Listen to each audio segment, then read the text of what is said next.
you, David? Hi there. Hey, everyone. Hi. Hi, Alicia. Hi, Alicia. Hi, Alicia. Hi, Kathy. I'm just actually here, but I'm working behind the scenes. We are now live on YouTube.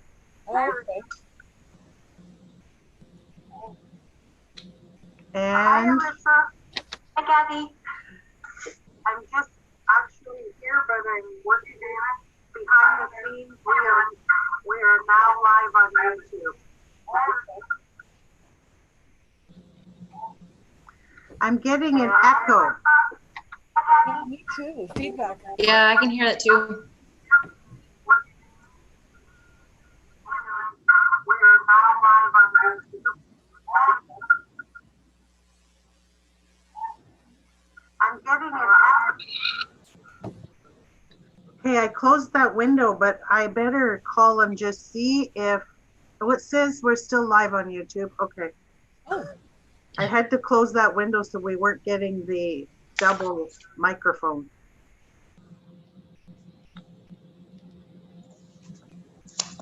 And I'm just muting in case it's me. no.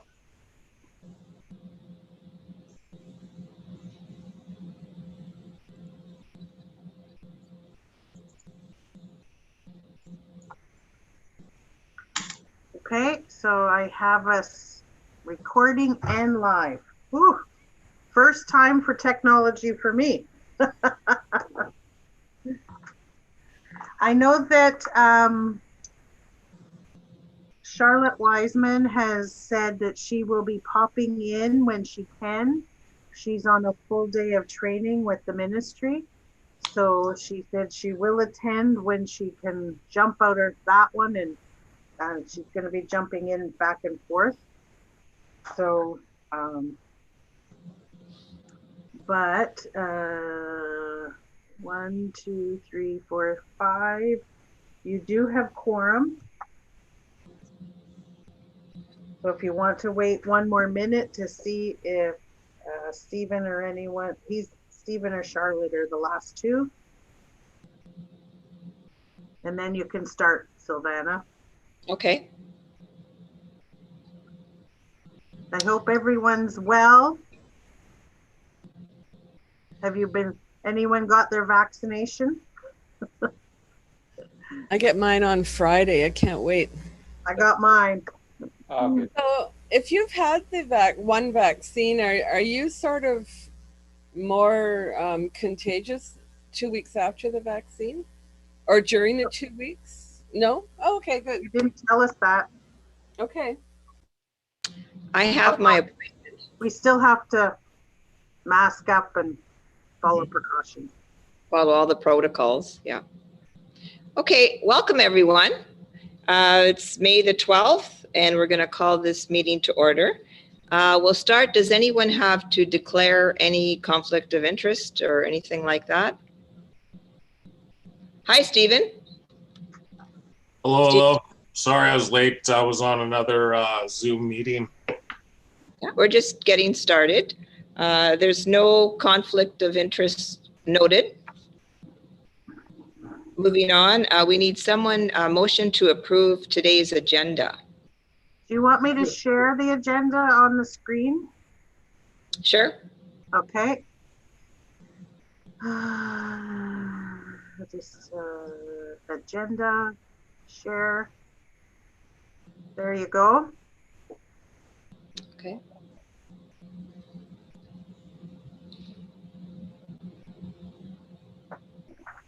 So now you can go for approval of agenda. Okay. We need someone to motion to approve today's agenda. I move. I think that's David. Yep. David approves it. And second, someone to second. Alicia? Yes. Okay. All in favor?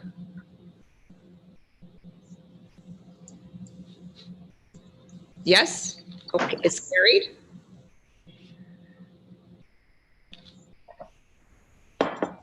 Now, last month's meeting of April 14th, 2021, we need a motion to approve the minutes of last month's meeting.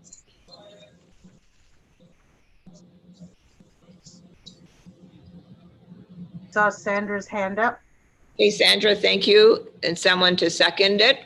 I'll second. Oh, sorry. Is that Stephen? Yes. Stephen, thank you. All in favor? Aye. Carried. And next is business arising for today's.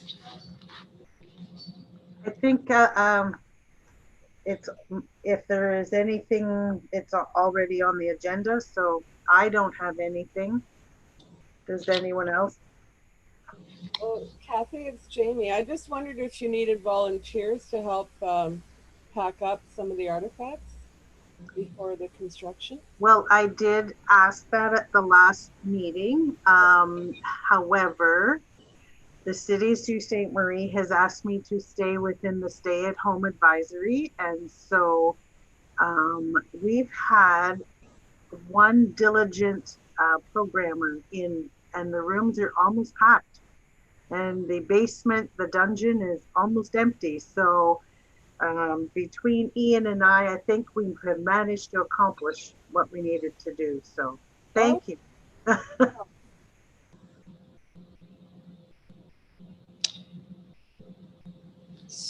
So we could move on to looking at the accounts for the month. I can share my screen again. I'll stop the agenda and I will pull up this document.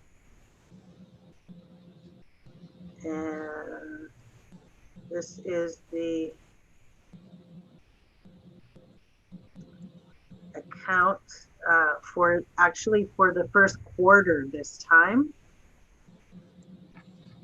And I'm just trying to move your faces so there I can see it myself. Okay. Just to show you our first quarter in column C, here, this amount under government grant, I wanted to point out to you that we have received that amount as a COVID relief as part of our CMOG, which is Community Museum Operating Grant, because we are a museum that meets the provincial standards, and the Ministry of Heritage, Culture, Tourism and Sport has sent that out to those museums, or a percentage of what they had to the museums that are part of that program. So that's what that government grant is that we have received. And in comparison, you can see so far the first quarter this year is a less expense to the city of Sault Ste. Marie in comparison to last year at this time. So that's just a quick overview. We're trying to keep the costs down for operation while we're in the pandemic. And hopefully, as we can move forward, we'll be able to sort of keep the fiscal responsibility down. That's a really quick overview from me.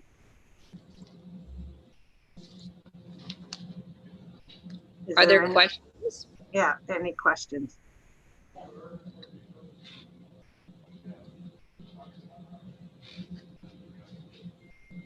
If there's no questions, Motion to approve the account statements. I'll approve it. It's Sandra.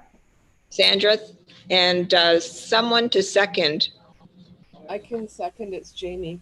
Jamie, all in favor? Carried. And next on the agenda, the curator's report, there's quite a few things. We'll start with capital construction. Yeah. If you need the agenda back up, let me know, but I will be soon sharing my screen again.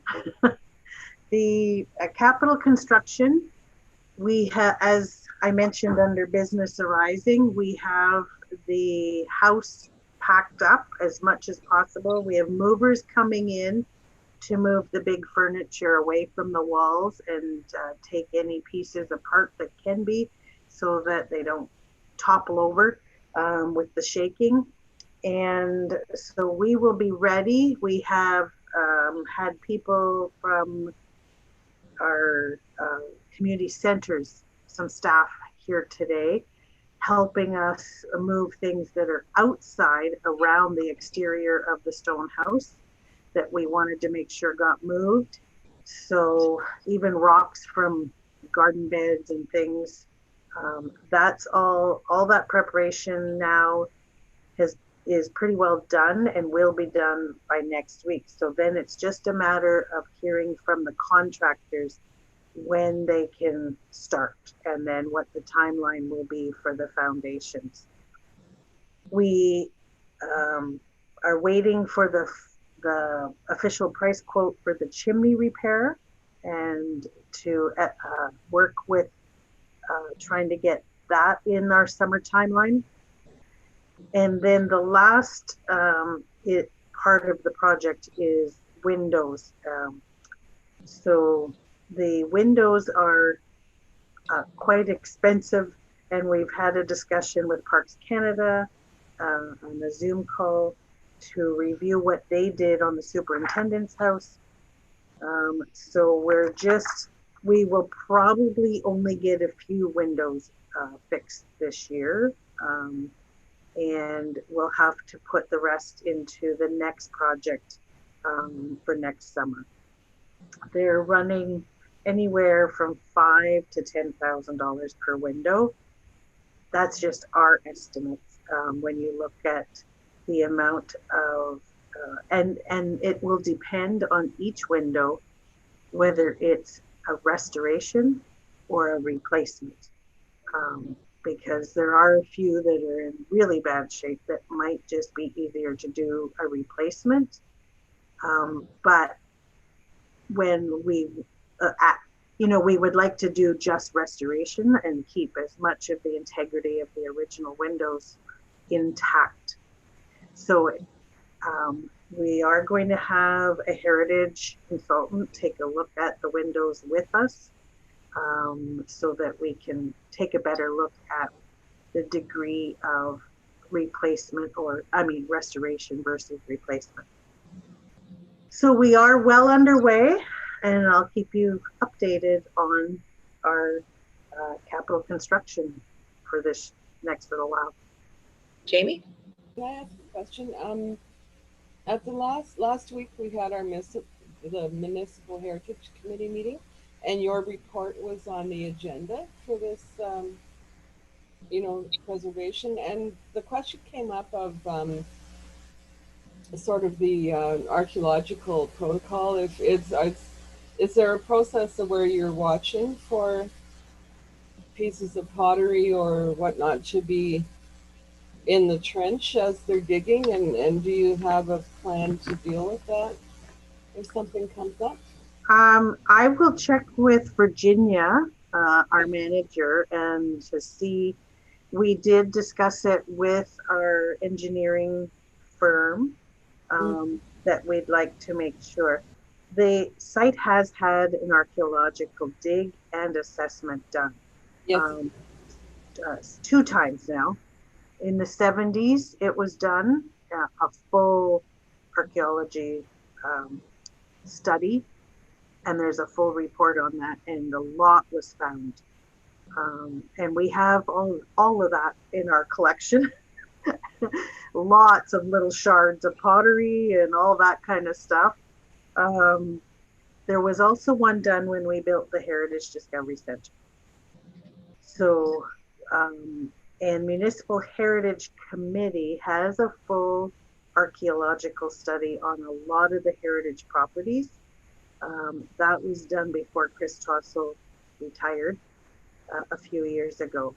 So there will be a process as well when they start to dig, but at the same time, we feel confident that if they find anything, it's going to be things like pottery shards and that sort of stuff. So, but we are well aware that we're a historic site that's over 200 years old. So we'll keep our eyes peeled.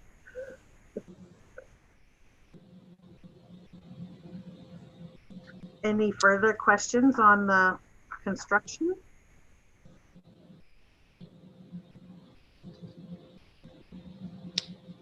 Okay, next is any other information on COVID closure? Just, we're waiting to hear how and if and when we can reopen, and what that structure will look like with the limitations. But in the meantime, we are moving ahead still with all our virtual programming. Starting in a few weeks, we will have the announcement out shortly about Lilac and Lavender, which is usually our Victorian high tea the first weekend in June. But last year in our scurry, we quickly pivoted that event, and people could pick up their high tea curbside, go home with a Zoom link, and we did the whole month of June. We did Zoom virtual teas, and we hope it has the same sort of uptake, but we do know that the heritage foods, the products from the Old Stone House are something that our regular patrons like. So we believe even that part will sell for Lilac and Lavender. And we're still working with the schools during this COVID shutdown. And we've had a request to do virtual programming for grade 3 now, which is Pioneer Living. So we're working on that as well. And as if anyone's been paying attention to Facebook, I am trying to sell curbside from the gift shop. So you probably saw our new bee and ladybug line. And so I meant to have a mug here that said, "Don't worry, be happy." So that's how we're still manipulating through the closure and the shutdown.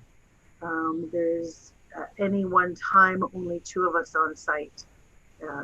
So yeah, still doors closed, but we are open virtually.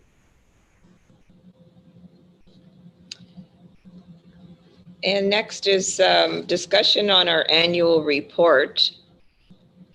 Yes, Package. if you don't mind, I'm going to share my screen again, because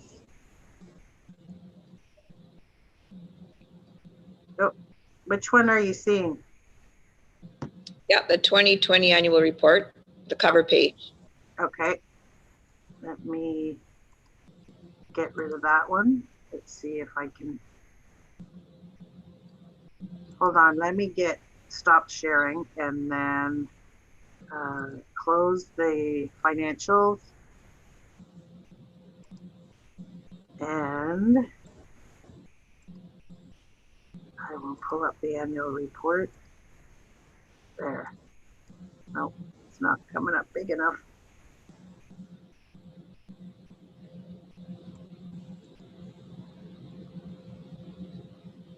Again, hold on. Okay, let me.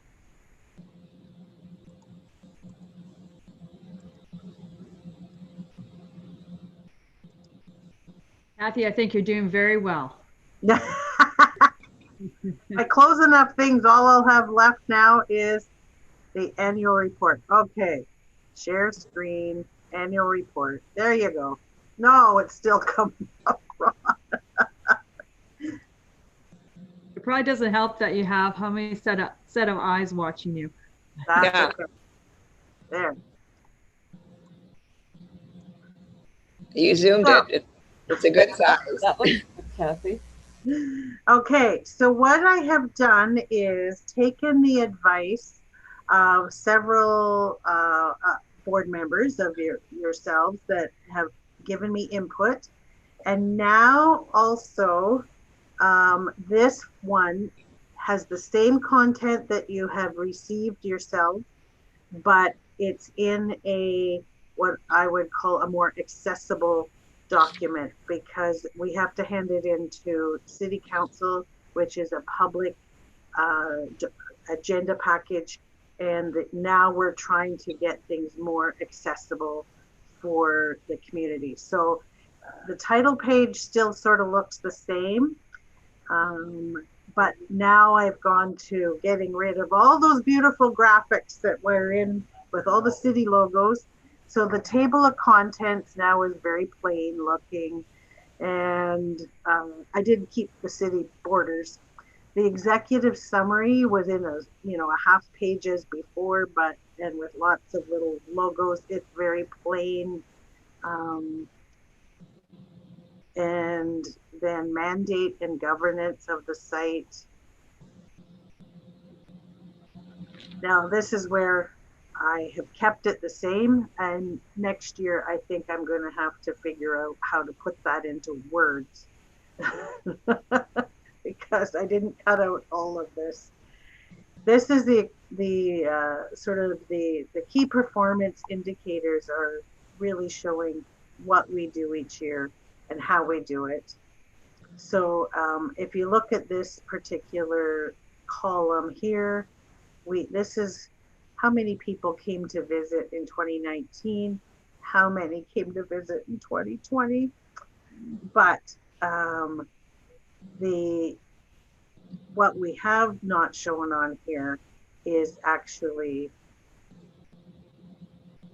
this pie graph.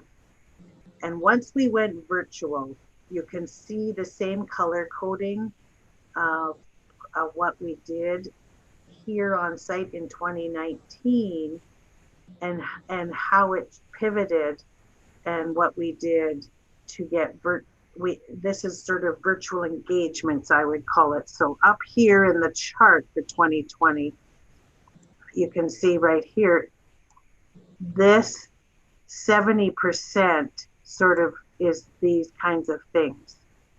How that it's so all this virtual programming that we did for right here with our lilac and lavender and fall rendezvous, and then our curriculum programming and all of those kind of things becomes that 70% in the pie graph.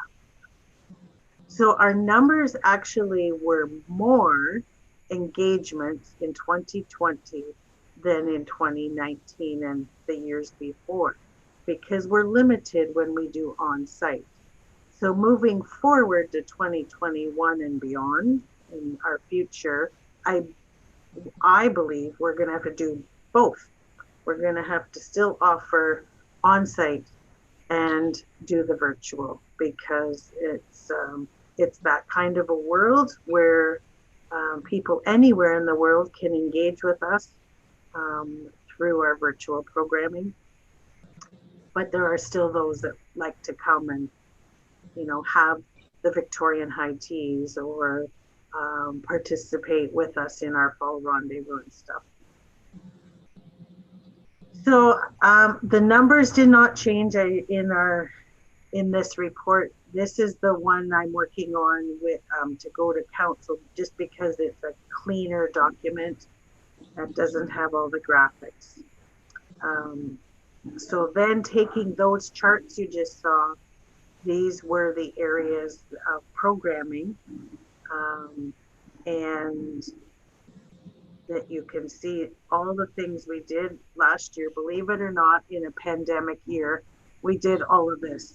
So doing the annual report on your behalf is something I love to see, because we go through the year, event to event, program to program, and by the end of the year, I flop for Christmas, and then in January to March, I get to see the numbers like this. And so even though we were in shutdown a lot, by pivoting to our programming virtually, this is what we did, and I think that's amazing. And when we weren't in lockdown, we did participate in 2 outreaches out in the community, CD Saturday and the display in the Station Mall with the Municipal Heritage Committee. And then we still had people utilize our facilities. So these are all the different partnerships that were here, and we also have a section in here on venue use.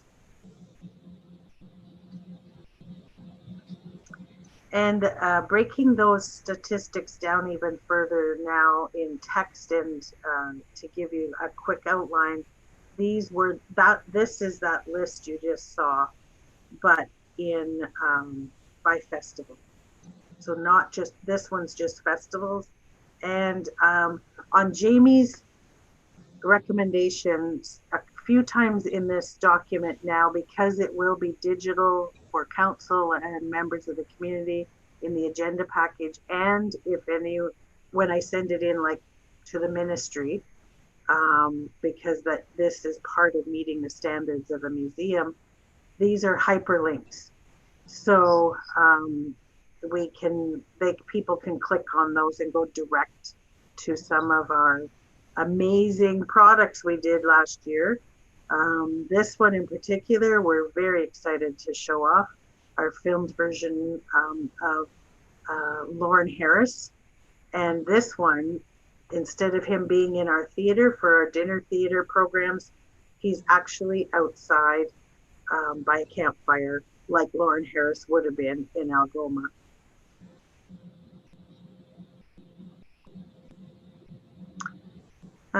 So this is what I was getting at. We did actually, believe it or not, have some bookings last year. We had a wedding in January. We did have a couple private dinners, heritage culinary experiences, we call them, a celebration of life and a retirement, and of course our partners using the facilities for their meetings. The sad news is the gift shop suffered. The amount of people could not come in, and we now know this year's goal has to be to get e-commerce and online shopping.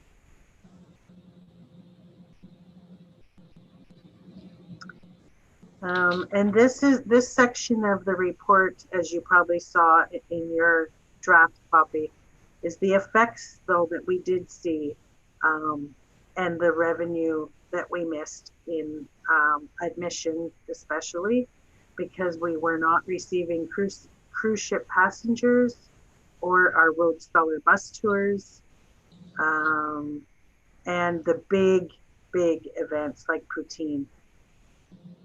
So, and of course, we had to reduce volunteers and staffing levels. To meet the museum standards for a full-time year-round museum, you have to have 180 days open to the public. And we just made it last year with the pandemic closures. We had our 183. Also, with that 183 days, it must total 1,060 hours required for the museum standards, and we did make it. So even though we were closed a lot, we still made it for the museum standards. I believe the ministry is probably not even going to pay too much attention to their guidelines, just because of the situation everyone was in.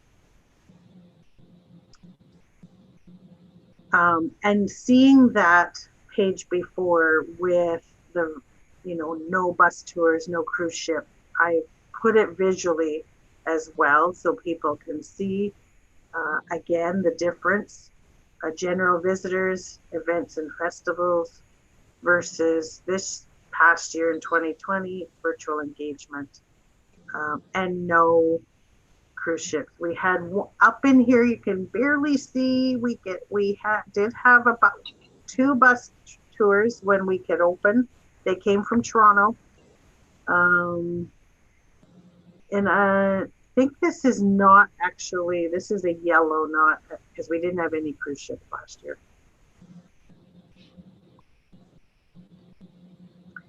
As a museum, we have to do exhibit changes, and but again, with us not being fully operational, we did what we could, and we always changed the artifacts and seasonal decorations in the rooms and in amongst the artifacts in the period rooms. We worked on our audio tours and a lot on the virtual content.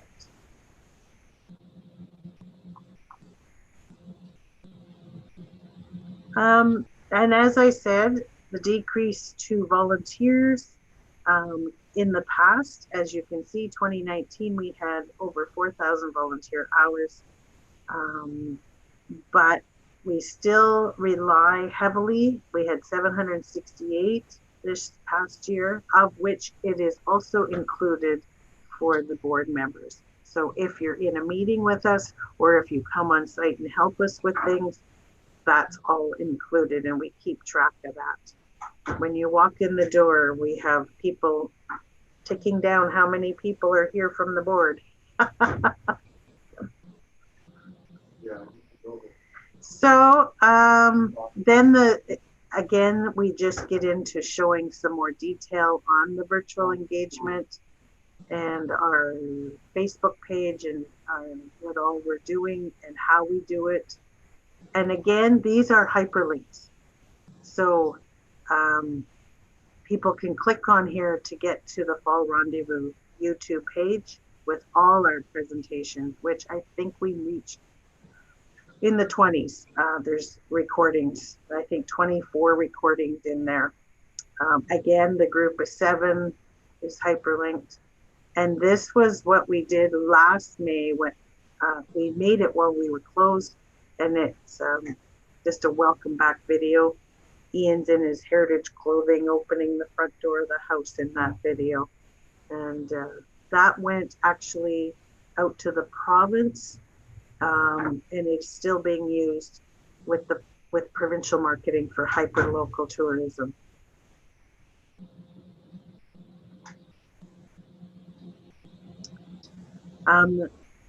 This is just reviewing that we had hoped to do the construction last year, but it is deferred to this summer.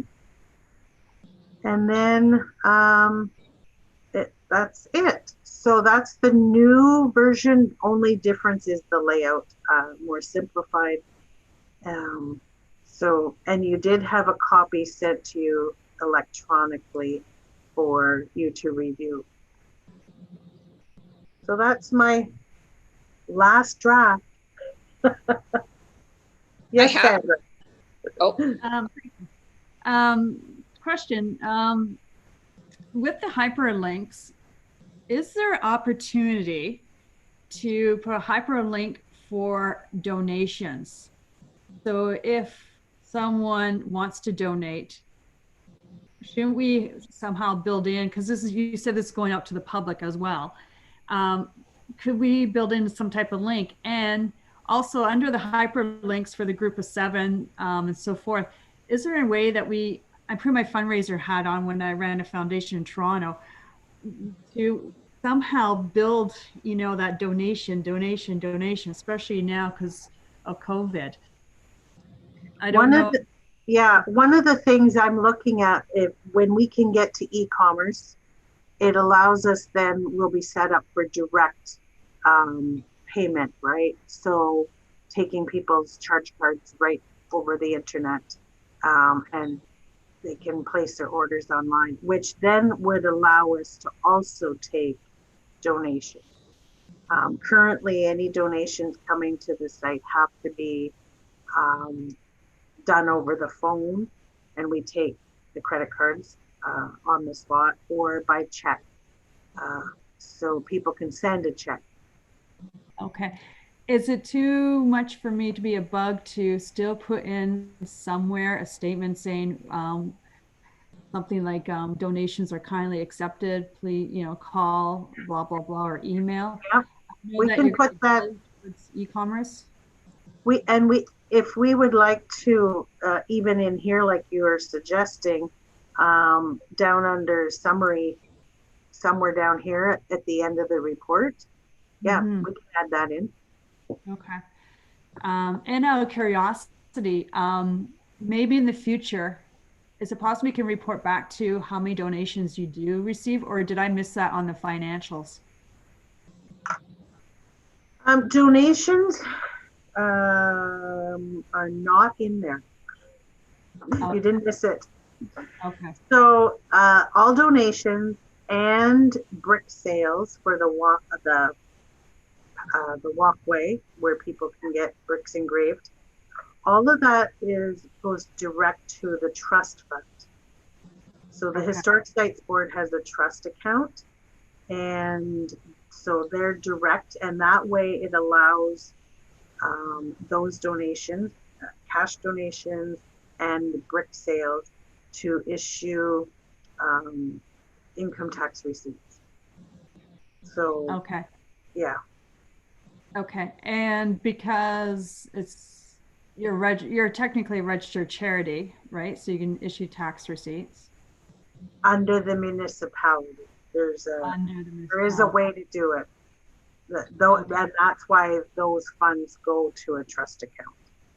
And so how do you access that trust account when you need some money?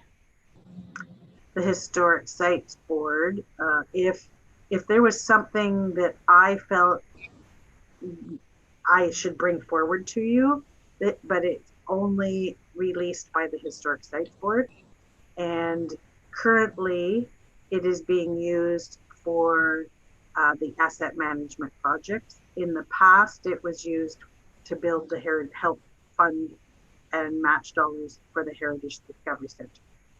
Okay, so the money that you raise through your donations, I know it goes to the trust fund, but technically is that really geared towards your projects, or is it used for any historical project in the city? Any historical project for the operations of the Ermitinger clerk. Okay. Thank you. It's under that funding, that the donation and the trust fund is under your management, this board of directors management. And the release of it cannot be done without an actual motion to approve for a certain project. Okay. And sorry, how much do we have in that trust fund? I can find out for the next board meeting. Okay. Yeah, it's very limited right now, just due to the fact that there was 130,000 in it, and it has now been taken and put to match the funds for all this big project this year with the foundation, the chimneys, and the windows. Okay. If I may suggest, Chair, then maybe at our next meeting, we can have some more information on donations and maybe some thoughts for future fundraising campaigns. Oh, definitely. Yes, we'll do that. I have to just at this moment, I want to say that Kathy and the staff has done a great job, and I think you can all agree with me. It's, moving all of these on-site events into, they redesign them for Facebook and Instagram and the educational programs, and we can all agree that it is a detailed report. But thank you, Sandra, for suggesting that, because I would say that would be an important factor too. Now, before we even motion to approve this, does anyone else have questions or comments about this report? I mean, Kathy, thanks for the charts and the graphs and the everything. It's not just that they're colorful, they're very informative and detailed.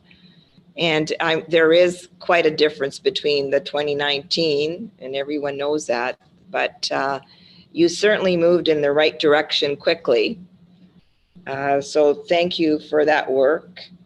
And I did not know I was an actress, because once you start live streaming, the show goes on. Yes, we just move on. So does anyone else have a comment or a question about this report? It's quite detailed, but they have covered all of this. Yes, Steve here. So right now, you did mention that we need to get online and start getting our sales for e-commerce. So right now, our landing or our website presence, that's basically just Facebook and then a sub page on Sault Ste. Marie's website. Is that correct? Yes, we have a web page that is incorporated in the City of Sault Ste. Marie's website. Right. We do have our own Facebook and Instagram, but that's sort of the limit of what we have at the current time. Now, Tourism Sault Ste. Marie is working on a new website, and they have suggested we take a look at our web presence, because when they link us as an attraction, it's going to that page on the City of Sault Ste. Marie's, whereas when they link the Bush Plane or the museum, you're seeing a more You have their own separate page, their own website. Because the reason why I'm asking is because website services, design and build is a service I do through my company. So I'd be willing to, we can start getting our own web page together. I can definitely assist with that. Just when it comes to the e-commerce side, and building that is a little bit more time consuming, obviously. So I'm not too sure how soon we want to actually start building this, or do we want to go out to market and put out some RFPs and get some quotes from other designs as well, because as obviously I said on the board, that would be a conflict as well if we come to talking about exchanging money for services. But I can definitely help on donation part of donating my time for certain parts of it as well. But I think it's important that we utilize that ASAP, just because we're missing out on revenues. Everybody's online right now, and there is funding available out there right now through different sources that can help us assist with getting online as well, to hiring somebody with the services or whatnot, or completing that service. So I think that's important for us to move forward as a board, because we're missing out on those revenues big time. I agree. And what I may do is reach out to you, Stephen, before the next board meeting, and we can at least sort of have a discussion. Yeah, for sure. Anything I can do to help, like I said, that's part of the services that I do through my own business as well. So I can definitely provide any assistance, help, advice, services that I can. Great, thank you. Sandra? Thank you. And to add on to that, wearing a charitable hat on my past life, again, my charity background, there are inexpensive charitable programs out there that a person donates through your website and a tax receipt is automatically produced. So Kathy, you probably already know this. I'm not telling you anything new, but it's easy, and they can have an instant tax receipt emailed to them, where they can print it out, and it gives you a ledger, it gives you an Excel sheet of who made the donation, the tax receipt number, which is so important for CRA, obviously, and allows you to make duplicate tax receipts if necessary. So they're very, very, very inexpensive. And yeah, I believe we use with Big Brothers Big Sisters, I think it's Canada Helps. Yeah, exactly. Was the main one we used there as well. So, and but otherwise, I agree. The report was well written, well done. Like, I'm not surprised, but those are my two little thoughts. I'm always wearing my charitable hat. Kathy? Just to get back to that charitable hat, the Friends of is a arm's length group to the Ermitinger site. They are nonprofit and charitable. And so that group would be open to further discussing with the board, maybe how they could be of assistance. Maybe they're the ones that collect donations, and then they provide funding for specific projects, and I think it's a further discussion with the corporation to find out what would be in the best interest for the board, who does what.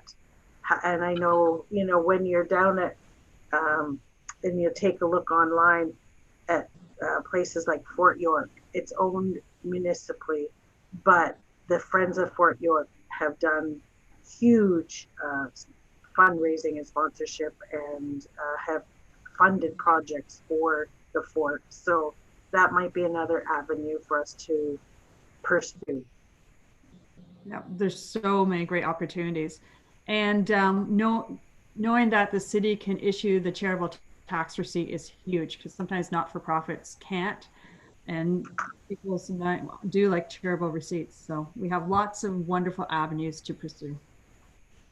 Yeah, it's a certain section under the Municipal Act or something. I was just looking quick to see if I had, when we write the letters to people that purchase a brick, it spells it right out on the bottom what part of the Municipal Act. So yeah. Great. I think I saw Jamie's hand up. Yeah, I had two comments. One was that I was involved with the National Association for too many years, and we were a charitable organization, and we did go through Canada Helps for donations, and it was a no-brainer to set up, and then you can put the little Canada Helps logo on your website or on your future website, and it, that's just a click. It's such an easy way to donate. The other thing that I've done, and you might talk to Nicole Curry about it, but you're able to set up a shop on your Facebook page. And I often thought, I've actually done it for Friends of the Library here. We list books collectible books that we're selling. And I've often thought that you could feature, like I wouldn't list I wouldn't put your inventory online, for example, but you could feature, your teas and your Christmas packages and your special new things that are in the store, and maybe have a monthly feature of an event and a product. And it wouldn't be that, I don't think, since you could talk to Nicole about how difficult she thinks this would be to do. But when I did it for the Friends of the Library, it was easy to set up the store, but I didn't set up the financial end of it because the books that we're selling are on Amazon. So the link in the Facebook stores clicks over to Amazon, and the person does their shopping through Amazon. So but it's another option. It'd be a quick and dirty way to set up a store tomorrow, rather than waiting for a website and an e-commerce solution. Well, we're on Facebook, so we'll take a look. Thank you. Yeah. Yeah, Kathy, anytime you need any help with that, feel free to reach out to me. Like I said, digital media, social media, website design, that's a big part of my business. So I do that stuff specifically for clients. So I can definitely help along the way with advice or whatnot as well, or setting up anything that, or any questions you might have about setting anything up. Thank you. Thank you, Steve. I will. Now, Kathy, this annual report will be presented to City Council this Monday. The end of the month, I think, is the next meeting. It usually is around the 24th, but I think that Monday is the holiday Monday, so it's the week after, right? Isn't that the schedule? Yeah. Yep, that's correct. So I will do a actual report, and then this will be appended to the agenda package. But on behalf of the Historic Sites Board, because it is a requirement according to your bylaws and the governance and of the operations of the site, and it is something that is always a requirement for the Community Museum operating grant. So we usually try and hand it in from, this annual report for the year before in May, because May is Museum Month. And then it's done and ready for June application to the province for the community museums. So to answer the question easy, yes, it's going at the end of May. Thank you. Yeah, May 31st, I guess. Now, so at this time, the board members have to approve the annual report as presented. So I need someone, a motion to approve the annual report 2020 at this time. I'll move that. David, thank you. And a board member to second the annual report as presented. Can I do that? Yes. Sandra? Yeah, I can second it. Sandra? I guess I have to approve it then at council. That's okay. All in favor of the annual report presented as is? So everyone's good? It's carried. Carried. And next on the agenda, did we hire any summer students? So we have 3 starting tomorrow. One is a returning student, and so they will be able to get up and going faster. We have YCW grant, which is Young Canada Works through Canadian Museums Association and Canadian Heritage. And we also have in one student through the Municipal Heritage Committee that works on their projects but is housed on site. So we have 3 students. They're going through the city's training tomorrow and Friday on Zoom. And then next week, I will do Tuesday, Wednesday, Thursday with them of training on Zoom. And we're just waiting to see how we can bring them on site due to the pandemic and where they'll be located and what they'll be doing. A big project this year, especially since we've packed up the rooms with the artifacts ready for construction, is to get those items digitized so that our collection starts to be more digitized. We did some last year. It's a big project to take a look at each artifact, the condition of it, photograph it, and get that onto in our electronic files. From there, another year down the road, we'd really like to be participating in the virtual museums with the rest of the world and get some of those artifacts listed in those databases. So yes, 3 students. We're very excited. Good. Okay, next on the agenda, the Municipal Heritage Committee. Jamie or Alicia, someone has new information or on the Heritage calendar? Oh, well, I'm trying to think. Alicia, my mind's a bit blank. The Heritage calendar, you've got it out for comment. I'm trying to think, is there anything else, Alicia, that you can think of? I know we were talking about the some of the renovations and the waterproofing that was going to be happening with Ermatinger. I should have taken out my notes from that meeting from last week, but there was some approval on, was it on McGregor or was it on Queen Street for one house for?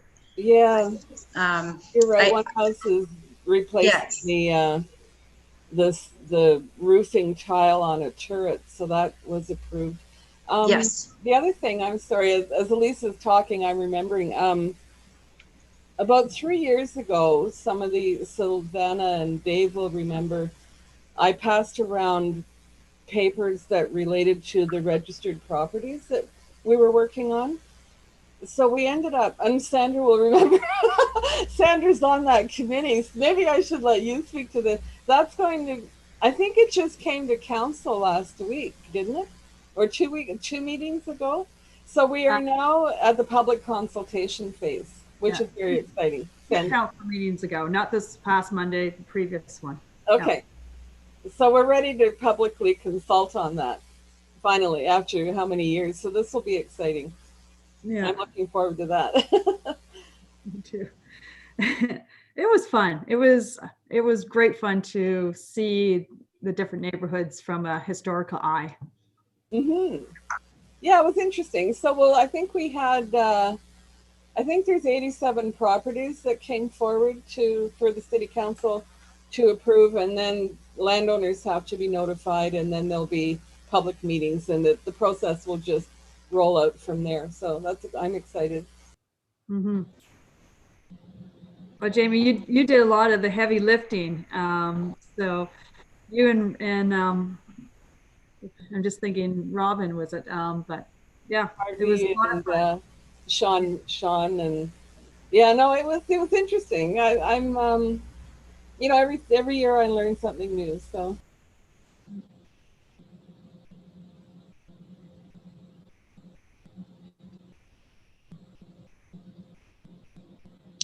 Any new business? None noted. And before we end the meeting, is there any other comments or questions about today's information? Okay, our next meeting is June the 9th. And I just need someone to move to adjourn. Jamie, thank you. And someone to second. Second. Dave. All in favor? Carried.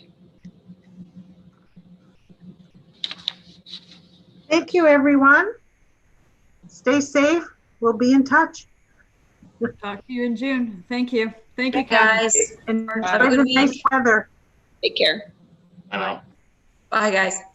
Bye now.